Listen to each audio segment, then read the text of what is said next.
Assalamualaikum warahmatullahi wabarakatuh. Salam sejahtera untuk kita semua. Selamat pagi anak-anak dan Bapak Ibu wali murid SD Purwoyoso 06.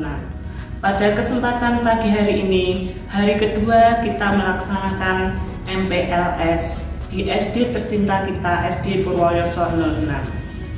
Untuk hari ini saya akan memberikan materi tentang tata tertib peserta didik di SD Negeri Purwoyoso 06.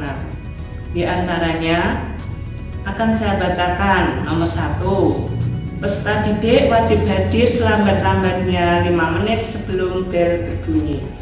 2, peserta didik yang tiket wajib hadir lebih awal selambat-lambatnya 15 menit sebelum bel masuk berbunyi dan pulang paling akhir.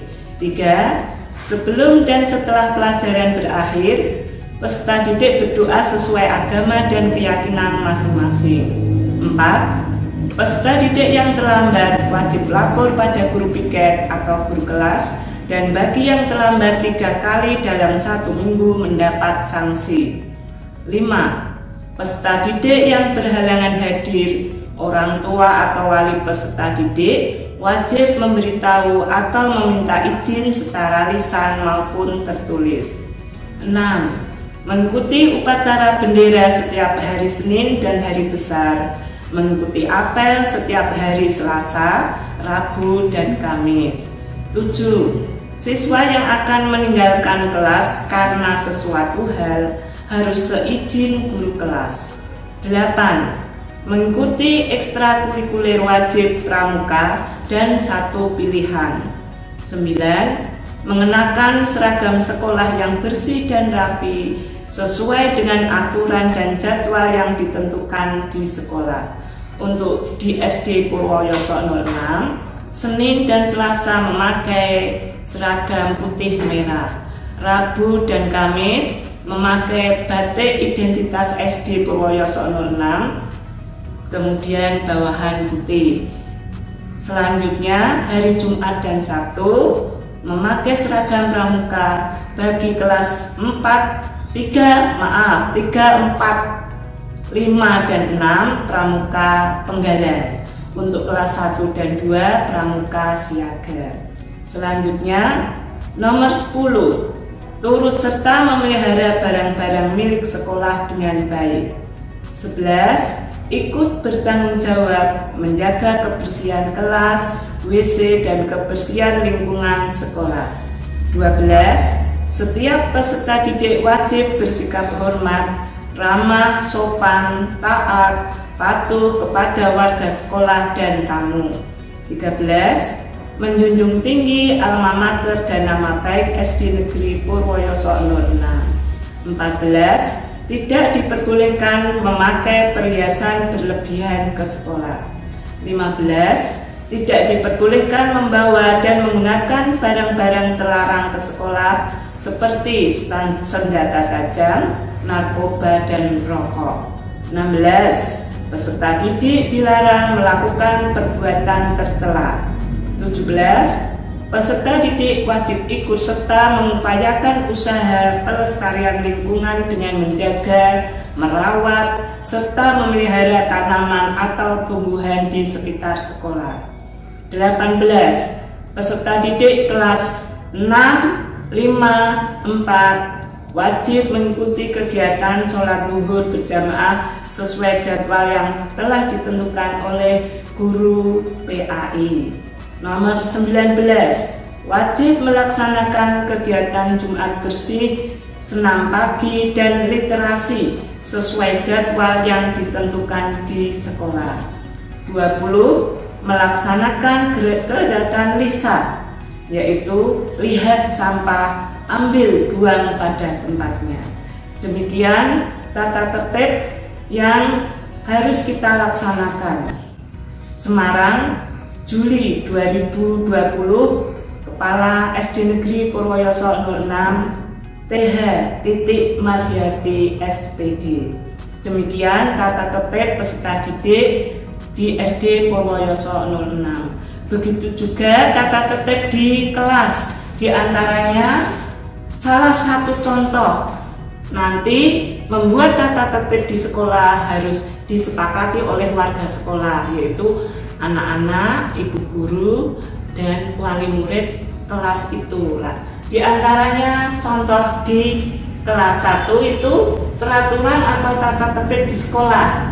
1, tidak boleh terlambat. Ini 2, tertib dalam kelas. 3, mendengarkan guru. 4, menjawab pertanyaan guru. 5, mengerjakan tugas dari guru. 6, tegur sapa dengan teman dan guru. 7, membuang sampah di tempat sampah. 8, bermain saat jam istirahat. 9, saling tolong menolong. Kemudian yang di rumah, ini 1, masuk rumah ucap salam. 2, bangun tidur pagi hari. 3, merapikan tempat tidur. 4, mandi 2 kali sehari. 5, sholat 5 waktu bagi yang beragama Islam. 6, makan 3 kali sehari. 7, tidak tidur siang dan tidur malam. 8, mendengarkan nasihat orang tua. 9, membersihkan dan merapikan mainan. 10, membuang sampah pada tempatnya. 11, malam hari harus belajar. Ini diantara salah satu contoh tata tertib di rumah. Ya, demikian yang bisa saya sampaikan.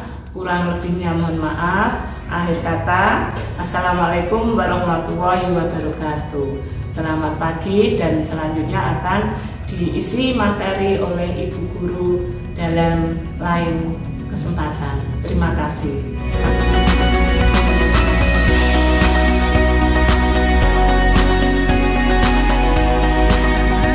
Selamat bertemu kembali sama Bu Dwi. Di sini saya mau menyampaikan tata krama siswa. Apa tata krama itu? Kalian harus tahu. Karena untuk apa?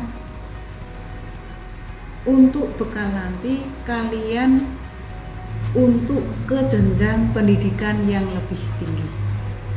Karena apa? Salah satu kunci anak-anak yang berhasil, anak-anak yang sukses itu harus mempunyai tata krama yang baik atau etika yang baik.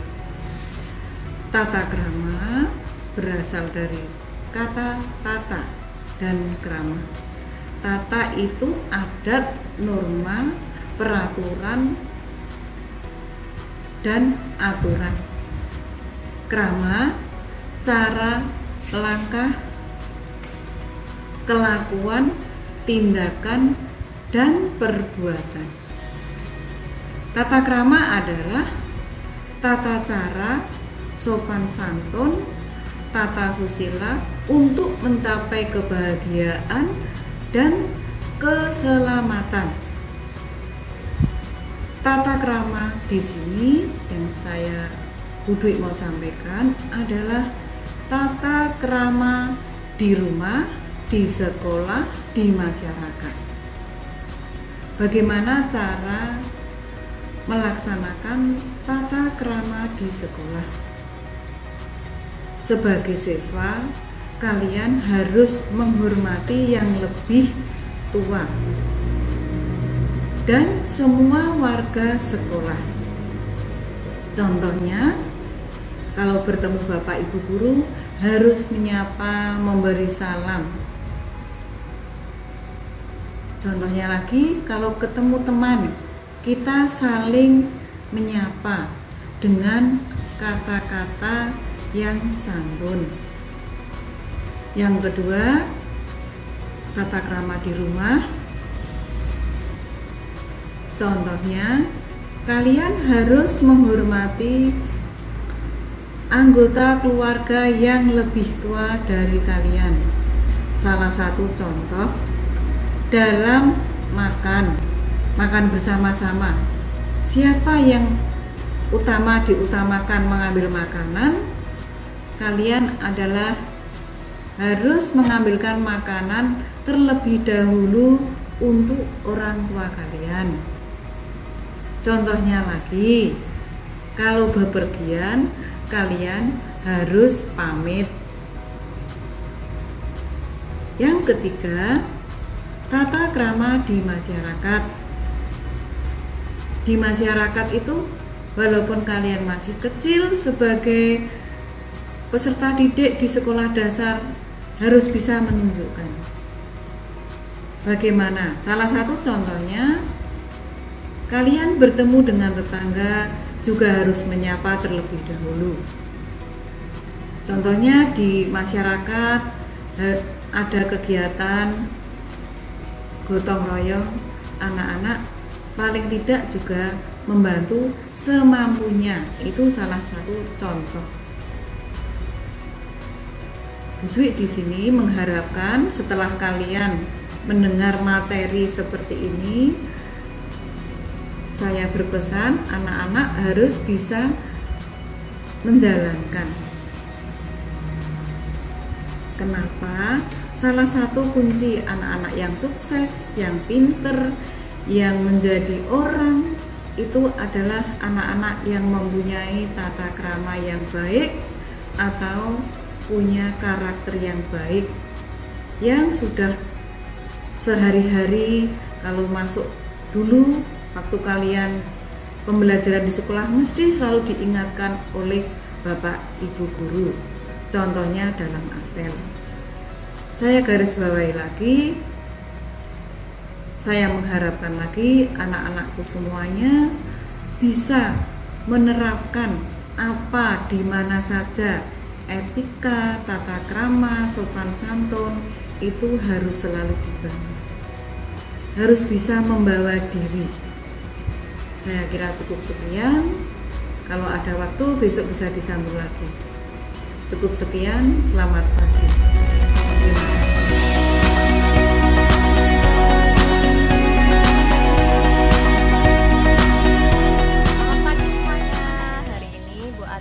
Menyampaikan materi tentang pendidikan karakter. Sudah tahu belum pendidikan karakter? Nah, pendidikan karakter adalah yang pertama, yang pendidikan dulu ya. Pendidikan adalah proses pengubahan sikap dan tingkah laku seseorang ataupun kelompok dalam usaha mendewasakan melalui upaya pengajaran maupun pelatihan. Sedangkan karakter adalah sifat ataupun budi pekerti, ataupun kepribadian, dan juga akhlak. Nah, itulah karakter.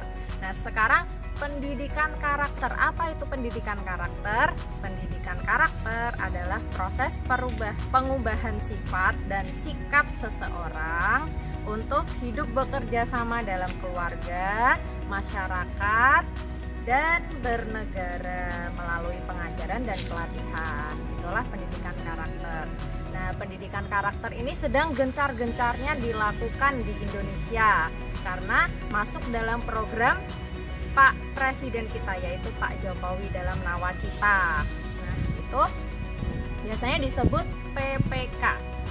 Biasanya anak-anak sering dengar ya PPK. PPK itu adalah penguatan pendidikan karakter. Nah, kami para guru sedang berusaha mewujudkan karakter anak-anak Indonesia yang baik, budi pekertinya yang bermoral dan sesuai dengan program dari Pak Jokowi. Kemudian pendidikan karakter yang ingin kita tanamkan kepada anak-anak itu ada 5 nilai karakter utama. Yang pertama, religius, nasionalis, mandiri, gotong royong, integritas. Nah, kita bahas satu-satu ya. Yang pertama, religius. Religius adalah menjadi pemeluk agama yang baik. Contohnya, kita harus bertoleransi terhadap pemeluk agama lain. Toleransi itu ya menghargai, kemudian menghormati. Jangan sampai kita menghina agama lain atau menyalahkan agama lain. Nah, itu tidak boleh ya. Kita harus saling toleransi dalam beragama. Kemudian contoh lainnya, harus saling bekerja sama dengan pemeluk agama lain. Tidak boleh pilih-pilih ya. Aku maunya sama sesama Islam, aku maunya sesama Katolik saja. Nah, itu tidak boleh. Harus saling bekerja sama kepada semua pemeluk agama lain. Jangan membeda-bedakan. Paham anak-anak? Nah, sekarang yang kedua. Yang kedua, nasionalis. nasionalis adalah cinta kepada tanah air kita, yaitu Indonesia. Contoh cinta tanah air itu bagaimana ya? Nah, contohnya kita harus taat terhadap hukum, harus menaati peraturan yang ada di sekitar kita. Kalau sedang di sekolah ya harus menaati peraturan di sekolah. Ketika sedang di rumah harus menaati peraturan di rumah. Begitu juga ketika kita di jalan harus menaati peraturan di jalan. Kemudian contoh lainnya, kita harus menjaga budaya bangsa Indonesia. Kalau di daerah kalian ada budaya tari ya kalian harus jaga melestarikan budaya tari tersebut. Kalau ada lagu-lagu daerah juga harus bisa menyanyikannya, itu namanya menjaga budaya bangsa. Kemudian nilai karakter yang ketiga yaitu mandiri. Mandiri itu kalian harus bisa berusaha melakukan pekerjaan sendiri, tidak bergantung kepada orang lain. Mungkin jika dalam sekolah berarti kalian harus berusaha belajar sendiri, tidak selalu minta diberitahu orang tua, Bu jawaban nomor ini apa? Nah, minta jawaban terus kepada orang tua, itu tidak boleh, harus berusaha sendiri.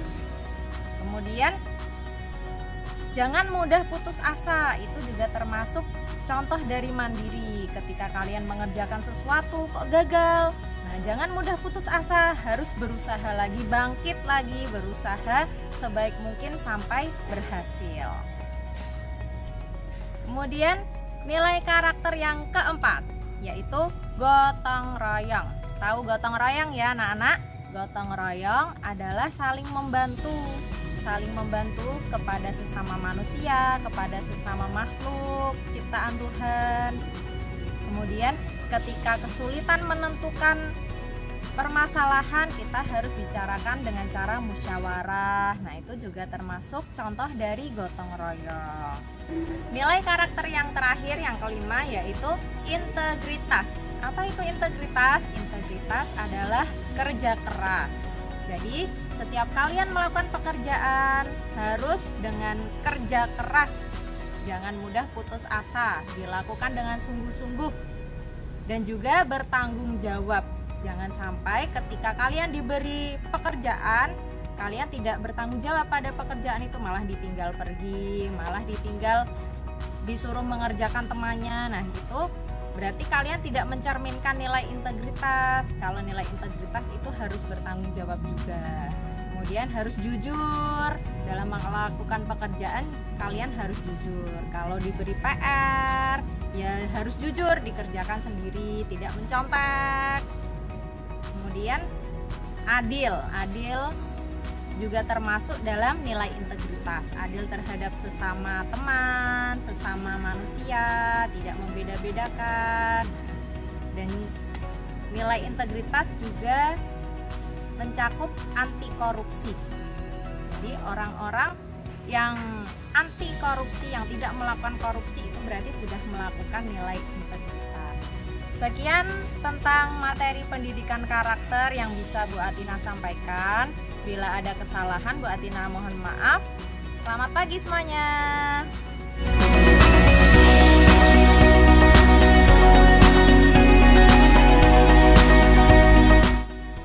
Selamat pagi anak-anak. Untuk MPLS yang kedua ini saya akan menyampaikan materi dengan judul perilaku hidup bersih dan sehat atau PHBS. Ya, saat ini masyarakat harus mempunyai kepedulian terhadap kesehatan yang ada di dalam maupun yang ada di luar dirinya atau lingkungannya. Masyarakat diharapkan mampu berperan sebagai pelaku pembangunan kesehatan dalam menjaga, memelihara dan meningkatkan derajat kesehatan sendiri serta berperan aktif dalam mewujudkan kesehatan masyarakat. Berdasarkan Undang-Undang Nomor 36 Tahun 2009 Pasal 79 tentang kesehatan, ditegaskan bahwa kesehatan sekolah diselenggarakan untuk meningkatkan kemampuan hidup sehat peserta didik dalam lingkungan hidup sehat sehingga dapat belajar, tumbuh, dan berkembang secara harmonis sehingga diharapkan menjadi sumber daya manusia yang berkualitas. PHBS di sekolah adalah upaya untuk memperdayakan peserta didik, guru, dan masyarakat lingkungan sekitar sekolah sehingga mau, mampu, dan mempraktekkan PHBS dan berperan aktif dalam mewujudkan sekolah yang sehat. Tujuan dan manfaat perilaku hidup bersih dan sehat atau PHBS di sekolah. 1. Tujuan umum: memperdayakan setiap peserta didik, guru, dan masyarakat lingkungan sekolah agar tahu, mau, dan mampu menolong diri sendiri di bidang kesehatan dengan menerapkan PHBS dan berperan aktif dalam mewujudkan sekolah sehat. Kemudian yang kedua, tujuan khusus. 1. Meningkatkan pengetahuan tentang PHBS bagi setiap peserta didik, guru, dan masyarakat lingkungan sekolah. 2. Meningkatkan peran aktif setiap peserta didik, guru, dan masyarakat lingkungan sekolah ber-PHBS di sekolah. Yang ketiga, mendirikan setiap peserta didik, guru, dan masyarakat lingkungan sekolah ber-PHBS. Perilaku hidup bersih dan sehat adalah sekumpulan perilaku yang dipraktekkan atas dasar kesadaran sebagai hasil pembelajaran yang menjadikan seorang keluarga, kelompok, atau masyarakat mampu menolong dirinya sendiri di bidang kesehatan dan berperan aktif dalam mewujudkan kesehatan masyarakat. Manfaat perilaku hidup bersih dan sehat di sekolah antara lain terciptanya sekolah yang bersih dan sehat sehingga peserta didik, guru, dan masyarakat lingkungan sekolah terlindungi dari berbagai gangguan dan ancaman penyakit. Meningkatnya semangat proses belajar mengajar yang berdampak pada prestasi belajar peserta didik. Kemudian citra sekolah sebagai institusi pendidikan semakin meningkat. Dalam membentuk karakter generasi muda melalui peserta didik di sekolah dasar dapat diterapkan beberapa indikator perilaku hidup bersih dan sehat di sekolah, yaitu mencuci tangan dengan air mengalir dan memakai sabun. Yang kedua, mengkonsumsi jajanan sehat dari kantin sekolah, menggunakan jamban yang bersih dan sehat. Yang keempat, berolahraga teratur dan terukur. Yang kelima, tidak merokok di sekolah. 6. Membuang sampah ke tempat sampah yang terpilah. Yang 7. Memberantas jentik nyamuk. Yang ke-8, menimbang berat badan dan mengukur tinggi badan. 9. Memelihara rambut agar bersih dan rapi. 10. Memakai pakaian bersih dan rapi. Dan memelihara kuku agar selalu pendek dan bersih. Yang masing-masing indikator perilaku hidup sehat dan bersih mempunyai nilai-nilai karakter yang berbeda, seperti nilai-nilai karakter disiplin, hidup sehat, cinta, dan peduli lingkungan. Nah, saya kira untuk saya cukup sekian. Terima kasih atas perhatiannya. Wassalamualaikum warahmatullahi wabarakatuh.